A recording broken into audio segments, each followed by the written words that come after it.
नमस्कार दोस्तों।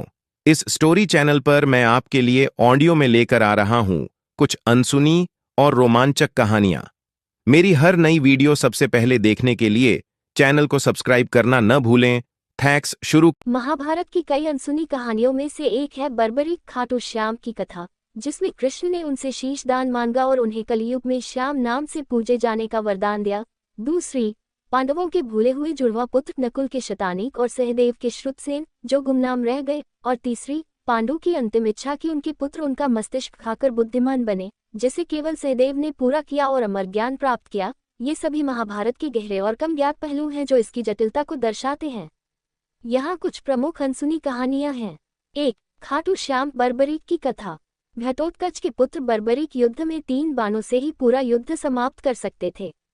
श्री कृष्ण ने ब्राह्मण वेश में उनसे उनका शीश दान में मांगा। बर्बरीक ने युद्ध देखने की इच्छा जताई, जिसके बाद उनका धड़ युद्धभूमि में रखा गया और वे खाटू श्याम के रूप में पूजे जाने लगे। 2. पांडु की अंतिम इच्छा और सहदेव का ज्ञान। मृत्यु के करीब पांडु ने अपने पुत्रों से उनका मस्तिष्क खाने को कहा ताकि वे बुद्धिमान बने। केवल सहदेव ने यह इच्छा पूरी की और एक ही बार में उन्हें भविष्य का पूरा ज्ञान त्रिकालदर्शी प्राप्त हो गया। 3. भीष्म के 5 सोने के तीर। एक बार जब दुर्योधन को लगा कि भीष्म पूरी शक्ति से नहीं लड़ रहे, तो भीष्म ने 5 सोने के तीर दिए और कहा कि वे पांडवों को मार देंगे। श्री कृष्ण ने ये जानकर अर्जुन को भेजा और दुर्योधन ने वचन निभाते हुए वे तीर अर्जुन को दे दिए।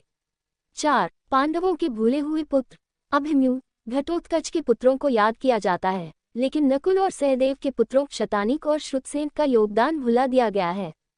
5. द्रोणाचार्य का जन्म। महर्षि भारद्वाज को एक अप्सरा को देखकर वीर स्खलन हुआ, जिसे उन्होंने एक मिट्टी के पात्र में रखा, जिससे द्रोणाचार्य का जन्म हुआ। 6. द्वारका का अंतः। महाभारत युद्ध के बाद द्वारका पर अज्ञात शक्तियों ने हमला किया और वह समुद्र में डूब गई, जिसके अवशेष आज भी मिलते हैं। ये कहानियां दर्शाती हैं कि महाभारत केवल कौरवों और पांडवों के बीच के युद्ध की कहानी नहीं, बल्कि अनेक नैतिक शिक्षाओं और छिपे हुए रहस्यों से भरी है।